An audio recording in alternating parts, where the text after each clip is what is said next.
दर्द बहुत है दिल में, दर्द बहुत है दिल में, अब सहा जाता नहीं। कहूँ तो किससे कहूँ,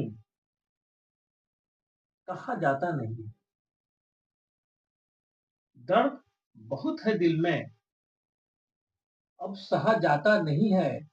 कहूँ तो किससे कहूँ, अब कहा जाता नहीं है। और ये बात ही ऐसी है, बिन कहे सब जान जाते हैं, होठों से कहा जाता नहीं है। नमस्कार, आदाब, सत श्री अकाल। मैं हूँ समीर आयोग और आप देख रहे हैं रियल स्टोरी। आज की जो सच्ची घटना मैं आपको बताने जा रहा हूँ, ये घटना है महाराष्ट्र की। महाराष्ट्र में कल्याण के पास, कल्याण के एरिया में एक परिवार रहता है। उस परिवार में एक लड़की है, दिव्या, जिसकी उम्र मात्र 13 वर्ष है। 13 वर्ष की दिव्या जब स्कूल से पढ़कर आती है तो अपने घर वालों से, अपने माता पिता से 20 रुपए मांगती है ताकि वो कुछ मार्केट से खाने के लिए जाती है। मार्केट से खाने के लिए कुछ निकलती है 20 रुपए लेकर,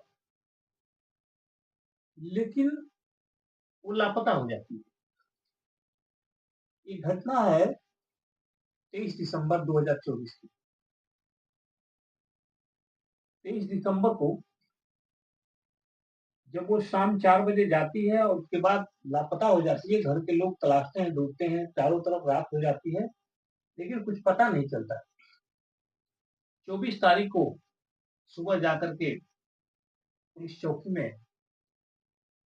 अपनी बच्ची की गुमशुदगी की तहरीर लिखवाते हैं और सारी बात बताते हैं कि मेरी बेटी स्कूल से आई और खाना पीना खाने के बाद थोड़ी देर के बाद वो पैसे मांग रही थी मार्केट से कुछ खाने के लिए। 20 रुपए लेकर वो निकली और उसके बाद वो अभी तक लौटी नहीं। पुलिस इसकी जांच में जुट जाती है। जिस रास्ते से वो घर से निकली थी, जो रास्ता उसके घर के आगे से जाता है, वहाँ कुछ सीसीटीवी फुटेज लगे हुए थे, सीसीटीवी कैमरे लगे हुए थे। उस कैमरे के फुटेज को जब देखा गया तो पुलिस ने बच्ची को जाते हुए दिख रही है बच्ची। देखी कुछ दूरी पर जाने के बाद ही वो लापता हो जाती है।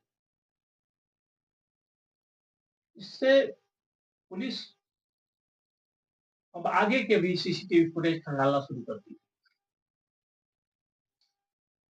जब आगे की जब जांच होती है तो उसमें दिखाई देता है एक विशाल नाम के व्यक्ति। विशाल की उम्र 35 साल है और वो उस बच्ची को बहला फुसला कर अपने घर ले जाता है। बहला फुसलाने के बजाय वो जबरदस्ती किडनैपिंग टाइप का करके ले जाता है और अपने घर में ले जा करके उसके साथ गलत काम करता है, उसका रेप करता है। और वो बच्ची जब विरोध करती है, चिल्लाती है, चीखती है, रोती है, तो उसका गला दबाकर उसकी हत्या कर देता है। और हत्या हो जाने के बाद जब पुलिस ने जब उसको सीसीटीवी में देख लिया है कि इसको अंदर कमरे में ले जा रहा है अपने घर के अंदर, पुलिस ने उसको गिरफ्तारी करी। जब उसके घर गई तो पुलिस को घर पे नहीं मिला, विशाल घर पे नहीं मिला। उसकी पत्नी का भी पता लगाया गया तो उसकी पत्नी अपने मायके में थी। उसका नाम था साक्षी। साक्षी को भी पुलिस वहां जाकर के उसको पकड़ कर ले आती है के मायके से। और विशाल भी धर दबोचा जाता है। पूछने पर वो बताता है कि दरअसल मैं उसको अपने घर में ले गया था, उसके साथ रेप किया और जो गुच्ची रेप की डाली हुई थी, मैंने उसका गला घोंटकर मार डाला। मरने के बाद मैं सोच रहा था कि अब कैसे इसके लाश को ठिकाने लगाया दिया जाए। तब मैंने अपनी पत्नी को बताया कि देखो ऐसा ऐसा हमने कर दिया है। लेकिन मेरी पत्नी इस बात से सहमत नहीं थी कि मैं तुम्हारे साथ उस लाश को दफन करने में साथ दूंगी। लेकिन विशाल कहता है कि अगर तुम मेरे इस मामले में मेरी मदद नहीं करोगी तो मैं तुम्हें छोड़ दूँगा, यानी तुम्हें तलाक दे दूँगा। साक्षी डर जाती है और उसकी मदद करती है, जिसमें कि उस बच्ची को एक बैग के अंदर, सूटकेस के अंदर भर देते हैं। भरने के बाद उसको एक ऑटो रिक्शा में रखकर अपने घर के आगे ऑटो रिक्शा बुलाते हैं, उस पर लाद करके लेके भीमंडी की तरफ जाते हैं। भीमंडी के इलाके में सुनसनाट जगह पर सूटकेस को फेंक देते हैं और फेंक करके वापस चले आते हैं। ये अपने मायके चली जाती है और विशाल कहीं और चला जाता है। जब पुलिस ने इनसे सारी बातों को कबूल कर लिया है, पुलिस ने जब इनसे सारा चीज़ बुलवा लिया है, फ़ोन करके इनको थाने जा रहे हैं, भेज दिया है। ये दोनों शादीशुदा हैं, मियाँ-बीवी हैं, लेकिन इनके पास कोई अभी बच्चा नहीं है, दोनों पुलिस की हिरासत में हैं। दोस्तों ये जो घटना हुई है 13 साल की बच्ची के साथ, ये आए दिन हम सुनते हैं कि 13 साल, 5 साल, 15 साल, 20 साल, 22 साल या 5 साल की बच्ची के साथ ऐसा हो जाता है।